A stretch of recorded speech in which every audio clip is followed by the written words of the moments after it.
एक दो दिन के अंदर सारे किसानों का मुआवजा उनके जिलों में पहुंच गया और अब मुझे बताया गया कि अगले 3-4 दिन के अंदर वो सब मुआवजा उनके चेक मिलने चालू हो जाएंगे। बहुत खुशी होती है ये सुन के। परसों आपने जिस तरह से एंटी करप्शन हेल्पलाइन नहीं कहूंगा मैं, वो एक्शन लाइन है, हेल्पलाइन नहीं है वो, एंटी करप्शन एक्शन लाइन का जिस तरह से आपने ऐलान किया, दिल्ली के अंदर भी उसकी वजह से भ्रष्टाचार खत्म हो गया। और पंजाब से ऐलान करने के बाद ही पंजाब से इतनी सारे मेरे को सोशल मीडिया पे और मैसेजेस के थ्रू आ रहे हैं, जी मैं वहां गया था रजिस्ट्री करवाने, पहले तो इतने पैसे लगते थे, अब तो उन्होंने तुरंत रजिस्ट्री कर दी जी। किसी का आया जी मेरा ढाबा चलता है और पहले यहाँ पे हमारा लोकल कोई वो आया करता था पुलिस वाला, खाना खाता था, पैसे नहीं देता था, अब तो वो पैसे देने लग गया। अपने आप से कितना सुधार होने लग गया है केवल ये 1-2 दिन के ऐलान से।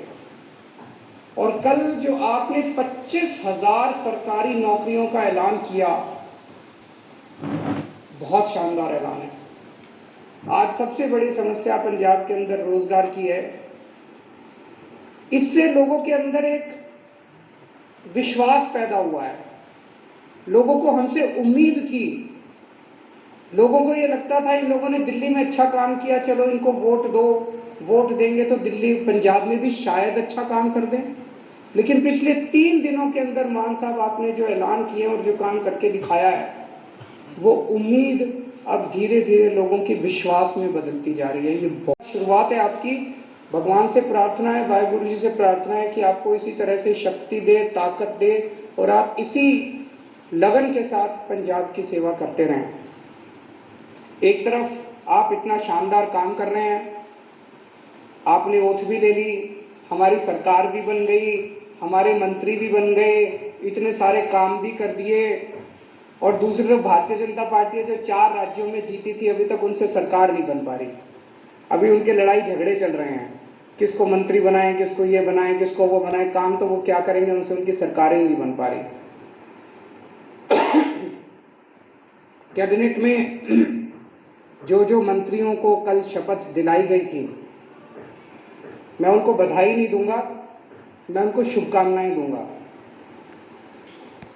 भगवान से प्रार्थना करूंगा कि आप सब लोग जो जिम्मेदारी आपको दी गई है, वो जिम्मेदारी आप लोग पूरी लगन, मेहनत और ईमानदारी के साथ पूरी करेंगे। एक एक व्यक्ति के ऊपर निगाहें हैं लोगों की, समय कम है। अभी अभी मान साहब ने कहा कि 70 साल खराब कर दिए हम लोगों ने, 75 साल हो गए आजादी को, 75 साल हमने खराब कर दिए, अब टाइम कम है। हर एक मंत्री को मान साहब टारगेट देंगे, भाई तुमको इतने दिन में इतना काम करना है, इतने दिन में इतना काम करना है, इतने दिन में इतना काम करना है। टाइम बहुत कम है, 24 घंटे का दिन होता है, 24 में से 30 घंटे काम करना पड़ेगा, रात दिन काम करना पड़ेगा, खूब मेहनत करनी पड़ेगी। अगर टारगेट पूरे नहीं होते आपके तो फिर जनता ही कहेगी भाई इस मंत्री को बदलो, दूसरे मंत्री को लेके आओ। हो सकता है थोड़ा सा बुरा लगे उस टाइम, लेकिन मजबूरी है, काम तो करना पड़ेगा। मान साहब जो भी टारगेट देंगे वो मान साहब के टारगेट भी पूरे करने पड़ेंगे। मैं पहले दिन का मान साहब का भाषण सुन रहा था जब उन्होंने सारे एमएलए को कहा था कि चंडीगढ़ में मत बैठना, बहुत सही कहा था। होता क्या है कि जब हम बन जाते हैं तो फिर ये घोड़ा गाड़ी बंगला इसकी आदत पड़ जाती है, ये बहुत बुरी आदत है। चंडीगढ़ में बिल्कुल नहीं बैठना।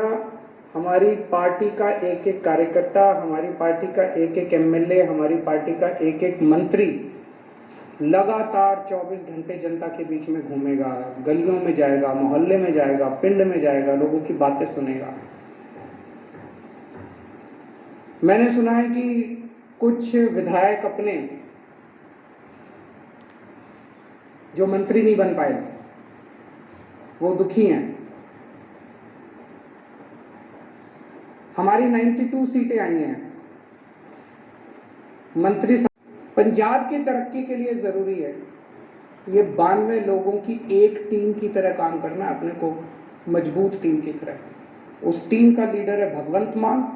आप सबके लिए मैं बड़े भाई की तरह हूं आपको गाइड करने के लिए, लेकिन भगवंत मान की लीडरशिप के अंदर आप सब लोगों को मिलके एक टीम की तरह काम करना है।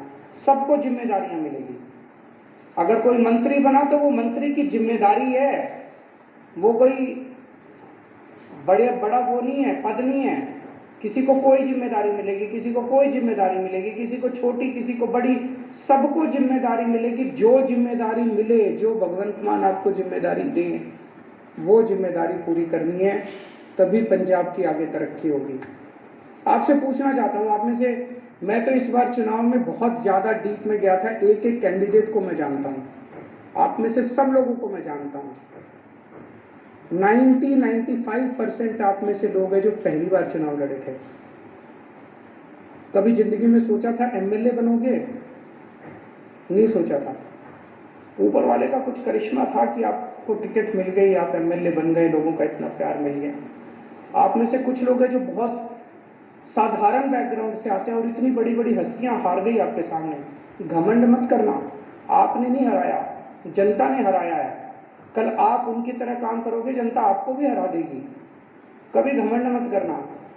तो ये मत सोचो कि अब मैं एमएलए बन गया, अब मैं मंत्री बनूंगा, अब मैं मुख्यमंत्री बनूंगा। ये सब चीजें दिमाग में नहीं आनी चाहिए, ये अच्छी चीजें नहीं है। आप एमएलए रहते अपना ऐसा काम करो कि आप ही की ख्याति चारों तरफ फैल जाए। आप एमएलए रहते हुए अपने हल्के में इतना अच्छा काम करो कि आपकी ख्याति चारों तरफ फैल जाए। लोग ये सोच लेना ये जनतंत्र है, किसी का किसी पद के ऊपर हक नहीं है। जिस दिन जनता नाराज हो गई, 2 मिनट में मुख्यमंत्री को भी हटा देती है और 2 मिनट में एमएलए को भी हटा देती है। ये हमारे से पहले वाले जो थे, उनको भी ऐसे लगता था कि वो तो पैदाइशी मुख्यमंत्री बनने के लिए आए हैं, वो तो पैदाइशी मंत्री बनने के लिए आए हैं। 2 मिनट लगे, जनता ने सारों को साफ कर दिया।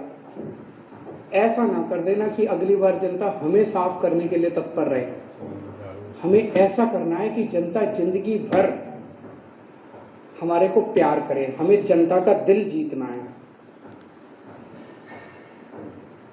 लोगों के अगर काम कराने हो तो आप जरूर अपने मुख्यमंत्री से मिलने के लिए जाना। लोगों के लिए काम कराने हो लोगों के, तो आप जरूर अपने मंत्रियों से मिलने जाना। लेकिन किसी अपने हल्के के डीसी और एसपी और थानेदार की पोस्टिंग कराने मत जाना। मैंने सुना है पहले पंजाब में अभी तक ये सिस्टम चलता था कि अपने इलाके की अपने हिसाब से थानेदार की पोस्टिंग कराई, अपने हिसाब से एसपी की पोस्टिंग कराई और फिर मिलके बांट के सारा सिस्टम चलता था। मान साहब, उनका मंत्रिमंडल, सब लोग मिलके अपने हिसाब से अच्छे अच्छे लोगों की, ईमानदार अफसरों की पोस्टिंग करेंगे। वो पोस्टिंग करें। अगर कोई अफसर आपका काम ना, जनता का काम ना करे, आप ये शिकायत लेके जाओ। लेकिन किसी की अपने हल्के के पोस्ट एसपी की और थानेदार की और डीसी की पोस्टिंग कराना, वो मान साहब के ऊपर छोड़ दो, वो करेंगे। मंत्रियों के ऊपर छोड़ दो, वो करेंगे। और अगर कोई करप्शन करे तो वो बताओ। सबसे जरूरी चीज हमारे लिए ईमानदारी से काम करना है। हमने बार बार अपने चुनाव प्रचार में कहा कि हमारी कट्टर ईमानदार पार्टी है, हम एक कट्टर ईमानदार सरकार बनाएंगे। भगवंत मान एक कट्टर ईमानदार आदमी है, लोग हमसे उम्मीद करते हैं। मैं कुछ भी बर्दाश्त कर सकता हूं, बेईमानी बर्दाश्त नहीं कर सकता। तो अरविंद केजरीवाल